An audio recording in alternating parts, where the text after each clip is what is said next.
He was known as the quiet one, the unsung hero of the Beatles, whose inner world was as rich as the music he helped create. While Lennon and McCartney basked in the spotlight, George Harrison quietly carved out his own path, all while grappling with a simmering resentment few ever knew existed. But who was the true object of George's hidden fury? Was it a bandmate who dominated the stage? A manager pulling the strings from behind the curtain? Or someone even more unexpected? Today, we're diving deep into the complicated, and often overlooked, relationship that shaped the Beatles in ways you might not have imagined. Because beneath the fame and fortune of the Fab Four, there was a hidden grudge, a rivalry that could change how we view one of the greatest bands in history. Buckle up as we pull back the curtain on George Harrison's most unexpected nemesis. While John Lennon and Paul McCartney's famous songwriting rivalry is well documented, whispers of another, darker relationship have lingered in the shadows. Now, the spotlight shifts to George Harrison and the one person he allegedly harbored a deep animosity toward. The power dynamics within the Beatles, who called the shots, who got the credit, often led to tension, especially for George, who longed for more creative freedom. Always in the background, overshadowed by his more vocal bandmates, he wanted his own voice to be heard. But let's rewind a bit. To truly understand Harrison's path to resentment, we need to go back to the beginning, his early years. George Harrison was born on February 25, 1943, at 12 Arnold Grove in Wavertree, Liverpool. He was the youngest of 4 children in the Harrison family. His father, Harold Hargreaves Harrison, was a bus conductor and former ship steward, while his mother, Louise, worked as a shop assistant. But George's true inheritance came from his mother's love of music. Louise was known for belting out songs so loudly that the windows would rattle, something George inherited in both spirit and sound. Even during her pregnancy with George, Louise was drawn to the mystical sounds of sitars and tablas on Radio India, believing the exotic music would calm her unborn child. Little did she know, this early exposure would influence George in profound ways. In fact, George's fascination with music started young. By age 5, he was attending Dovedale Primary School, and later went to Liverpool Institute High School for boys. Yet despite the school offering a music course, George was disappointed. It wasn't enough. Guitars were absent, and he found the academic environment stifling. He wasn't interested in the textbooks, he was consumed by a dream that wasn't being nurtured in the classroom. As a teenager, his musical influences were all over the map: George Formby, Cab Calloway, Django Reinhardt, Hoagy Carmichael, and Lonnie Donegan. But one fateful day in 1956, while riding his bike through Liverpool, George heard Elvis Presley's Heartbreak Hotel blaring from a nearby house. That moment sparked his obsession with rock and roll, and the guitar became his lifelong companion. School notebooks filled with doodles of guitars. His obsession was clear: I was totally into guitars. At 14, George's world shifted. His friend Raymond Hughes offered to sell him a guitar, and his mother, Louise, bought it for him. £3.10, roughly £110 today. It wasn't just a guitar, it was his ticket to freedom. Soon after, he was learning foundational songs like Whispering, Sweet Sue, and Dinah. By the time George was 15, he was already part of a skiffle group called the Rebels with his brother Peter and friend Arthur Kelly. That's when fate took its next turn. One day, while taking a bus to school, George met Paul McCartney. It was a simple encounter, but it sparked a friendship and musical partnership that would change history. In January 1968, George Harrison recorded The Inner Light at Emmy's Bombay studio, collaborating with local Indian musicians.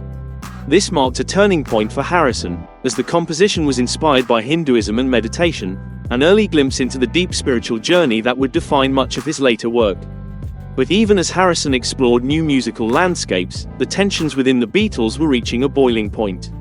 The White Album was being recorded, and the band's internal fractures were becoming more evident with each passing day. By the end of 1968, the Beatles were feeling the strain. Harrison, influenced by Bob Dylan and the communal spirit at Woodstock, found himself yearning for more creative freedom, something that clashed with Lennon and McCartney's established dominance within the band. This conflict came to a head during the filming of Let It Be at Twickenham Studios in early 1969, sparking an emotional rift that led Harrison to quit the band on January 10, 1969. Disillusioned with the studio environment and the interpersonal drama, he walked away. But George Harrison's exit was short-lived. After just 12 days, Harrison returned when the Beatles agreed to relocate their film project to Apple Studios, abandoning McCartney's idea of returning to live performances. Despite his return, the cracks within the band were widening. During the recording of Abbey Road later that year, tensions still simmered beneath the surface, but Harrison's contributions were undeniable. With songs like Here Comes the Sun and Something, Harrison finally broke free from the shadows of Lennon and McCartney. These tracks became milestones in his career, establishing him as an equal songwriting force within the Beatles. Something was particularly noteworthy. When released as a double A-side with Come Together, it topped charts worldwide, becoming Harrison's first A-side single. The song even earned the praise of Frank Sinatra, who recorded it twice in the 1970s, calling it the greatest love song of the past 50 years. John Lennon, too, regarded Something as the standout track on Abbey Road, cementing Harrison's place as a creative equal. Yet, despite these breakthroughs, Harrison's frustration with his limited role within the Beatles only deepened. He had always felt overshadowed by Lennon and McCartney, with his contributions often relegated to just 2 or 3 songs per album. By the time the band began to unravel, Harrison had amassed a treasure trove of unreleased compositions, a reflection of his growing creative output that went largely unrecognized. The band's final recording session took place on January 4, 1970, when Harrison, McCartney, and Ringo Starr added overdubs to Let It Be. Yet, by this point, the cracks were irreparable. The Beatles were at the end of their journey, and a final, bitter feud was brewing between George Harrison and one of his bandmates, Paul McCartney. For much of their career, the Beatles shared an intense camaraderie. According to Hunter Davies, they didn't just live together, they shared their lives in an almost communal way. Ringo Starr recalls how, even in the smallest spaces, like cramped hotel bathrooms, they shared laughter, love, and a sense of togetherness. It was a bond unlike any other, but the relationship between Harrison and McCartney was far from simple. Despite their early friendship, their dynamic evolved drastically over the years. Harrison and McCartney had first met on a school bus, quickly bonding over their shared love of music. Harrison often referred to McCartney as his baby brother, and their early years together were filled with mutual respect. But as the Beatles' fame grew, so did the tension between the two guitarists. The release of Sgt. Pepper's Lonely Hearts Club Band in 1967 marked a turning point for the band. While the album is now widely regarded as a masterpiece, it was largely shaped by McCartney's creative vision, overshadowing Harrison's contributions. For years, Harrison had struggled to gain equal recognition as a songwriter. His compositions, although brilliant, were often overshadowed by the iconic works of Lennon and McCartney, who dominated the creative direction of the group. By the time Abbey Road was being recorded in 1969, Harrison's frustration had reached a boiling point. He began to assert himself more forcefully, pushing back against McCartney's suggestions and fighting for creative control over his own work. The tension reached a breaking point during a candid conversation between McCartney and Lennon, where McCartney admitted, "Well, the thing is, I think that until now, until this year, our songs have been better than George's. Now, this year, his songs are at least as good as ours." Harrison's response was a sharp retort, reflecting his growing disillusionment. "That's a myth, because most of the songs this year I wrote last year or the year before, anyway. Maybe now I just don't care whether you're going to like them or not. I just do them." This exchange reveals the underlying tension within the Beatles, a battle not just for recognition, but for autonomy. McCartney's grudging acknowledgement of Harrison's increasing songwriting prowess was a turning point, but it also highlighted how far apart the two had grown. Harrison's desire for independence, both musically and personally, was becoming undeniable. In a 1974 interview, Harrison took his frustrations a step further, stating bluntly, "I would rather have Willie Weeks on bass than Paul McCartney."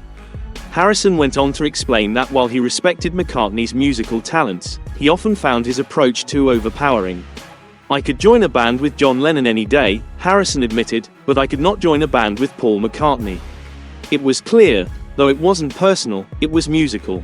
Harrison's growing independence and his desire for creative control made it increasingly difficult to coexist within the confines of the Beatles.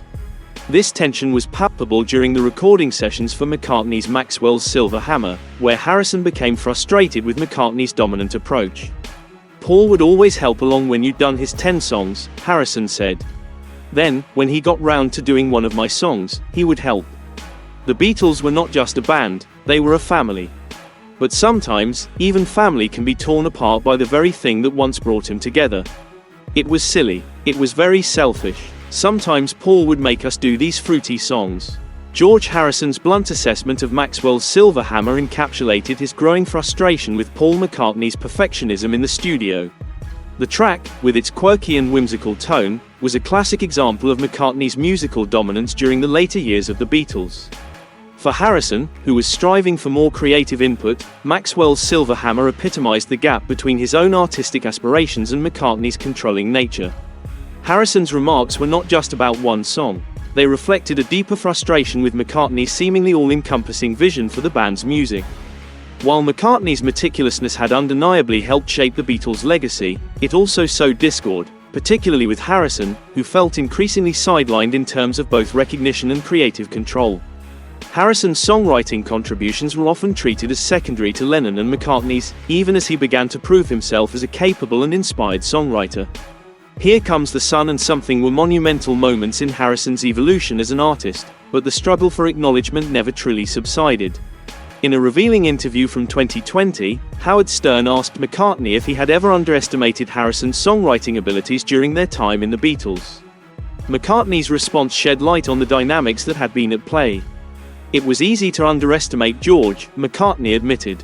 "Me and John had always written most of the stuff, and George was a late bloomer as far as writing was concerned." McCartney went on to praise Harrison's musical growth. "He wasn't that interested in the beginning, but then he started to get interested and boy, did he bloom. He wrote some of the greatest songs ever." This acknowledgement came long after the Beatles had disbanded and highlighted a critical issue that had fueled Harrison's frustration for years: the imbalance in creative control. McCartney and Lennon were the driving forces behind most of the Beatles' catalogue, while Harrison's contributions were often limited. Even when Harrison's songwriting skills flourished, the recognition didn't always follow. The fact that McCartney openly admitted to this only after the band's breakup, coupled with the years of creative friction, reveals just how deep the wounds ran within the band. In a 1974 BBC interview, Harrison went further in expressing his resentment toward McCartney's influence in the studio. Reflecting on their tense collaboration, he bluntly stated, "McCartney ruined me as a guitar player." Harrison's frustration wasn't just about musical decisions, it was about autonomy. He felt that McCartney's domineering presence stifled his artistic growth, particularly in their later years when his compositions were more sophisticated and personal. Yet despite these tensions, Harrison's relationship with McCartney was not one of simple antagonism. In fact, it was marked by deep, conflicting affection. Harrison himself acknowledged this bond in the same 1974 interview, saying, "I just know that whatever we've been through, there's always been something that's tied us together." The bond between them, forged in the fires of their early musical years, was undeniably complex, but it was real. As time passed, this complexity softened, and in 1994, Harrison and McCartney found themselves together once more.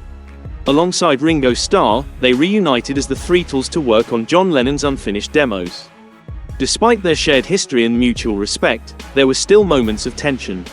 Harrison and McCartney admitted that they sometimes got on each other's nerves, but the collaboration marked a rare moment of peace in their otherwise rocky relationship. Even after Harrison's passing in 2001, the bond between McCartney and Harrison remained undeniable.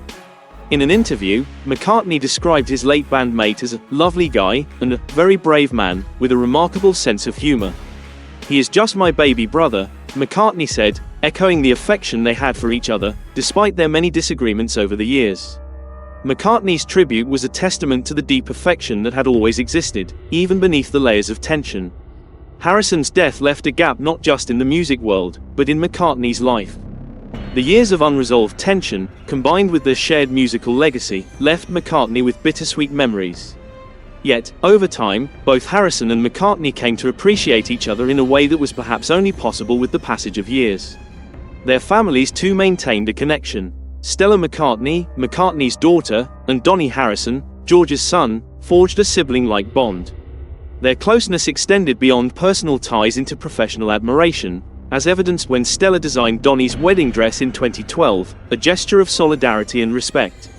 In 2014, Donnie Harrison surprised Stella McCartney by performing his father's iconic song Live and Let Die at a gala, a poignant reminder of the enduring legacy of George Harrison's music and the connection between their families. Though McCartney and Harrison's relationship was fraught with conflict, their mutual respect and deep affection ultimately won out, even in the face of decades of artistic struggle. The Beatles, as a group and as individuals, left an indelible mark on the world. For Harrison and McCartney, their journey together was one of both profound connection and painful dissonance, a dynamic that shaped their lives, their music, and their legacies. Through their shared experiences and tributes to their fathers, Stella McCartney and Dhani Harrison exemplify how the legacy of the Beatles continues to influence and inspire new generations. Despite the complexities and occasional tensions between their fathers, both Stella and Dhani have forged a supportive, loving relationship that honors the enduring impact of the Beatles' music, as well as the bonds of family and friendship. George Harrison's personal life was marked by notable relationships and marriages. He first married model Pattie Boyd on January 21, 1966, with Paul McCartney serving as his best man. Their relationship began on the set of A Hard Day's Night in 1964, when Boyd, then 19, played a schoolgirl. Their marriage started playfully, with Harrison proposing to Boyd during a lunch break. However, their union faced considerable challenges, especially due to Harrison's infidelity. Boyd later cited Harrison's repeated unfaithfulness as a major reason for their separation in 1974, which culminated in their divorce in 1977. The final blow to their marriage came when Harrison had an affair with Maureen Starkey, Ringo Starr's wife, which Boyd described as the final straw. Their last year together was turbulent, fueled by Harrison's substance abuse. Boyd attributed Harrison's excessive cocaine use to emotional changes, stating that it froze his emotions and hardened his heart. After their divorce, Boyd moved in with Eric Clapton, whom she would later marry in 1979. Harrison's second marriage, to Olivia Trinidad Arias, took place on September 2, 1978. Olivia, a marketing executive for A&M Records and later for Harrison's own label, Dark Horse Records, was by his side throughout their years together, enduring his health challenges and supporting him through his final days. They remained married until his passing in 2001. Beyond music, Harrison had a deep passion for sports cars and motor racing. His interest in automobiles began early, sparked by his attendance at the 1955 British Grand Prix at Aintree. Over the years, he developed a love for Formula One racing and began collecting photos of racing drivers and their cars, a hobby that was closely tied to his broader admiration for the sport. Despite the turbulence in his personal life, Harrison's posthumous recognition has been profound, cementing his legacy as one of the most influential figures in music history. In 2004, he was posthumously inducted into the Rock and Roll Hall of Fame as a solo artist, a testament to his creative achievements beyond the Beatles. His former bandmates Jeff Lynne and Tom Petty, with whom Harrison had formed the Traveling Wilburys, presented him with this prestigious honor, highlighting his evolution as a musician and cultural icon. In 2006, Harrison received further recognition for his humanitarian efforts when he was inducted into the Madison Square Garden Walk of Fame for his role in organizing the groundbreaking concert for Bangladesh in 1971. The concert raised both awareness and funds for humanitarian aid to Bangladesh, establishing Harrison as not only a musical innovator but also a committed activist. Harrison's influence also reached the Hollywood Walk of Fame in 2009, when a star was unveiled in his honor at the Capitol Records building in Los Angeles. The ceremony, attended by his widow Olivia and former bandmates, was an emotional moment for all involved. Harrison's son, Dhani, added a spiritual touch by chanting the Hare Krishna mantra, reflecting his father's deep connection to spirituality.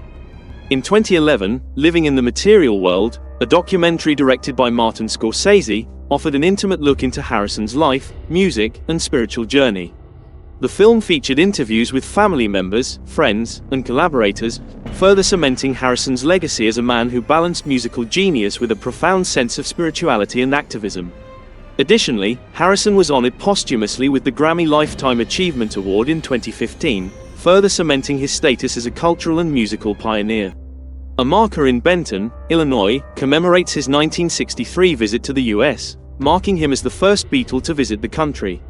Statues of Harrison can now be found in cities worldwide, including Liverpool, Dhaka, and Benton, reflecting his global influence.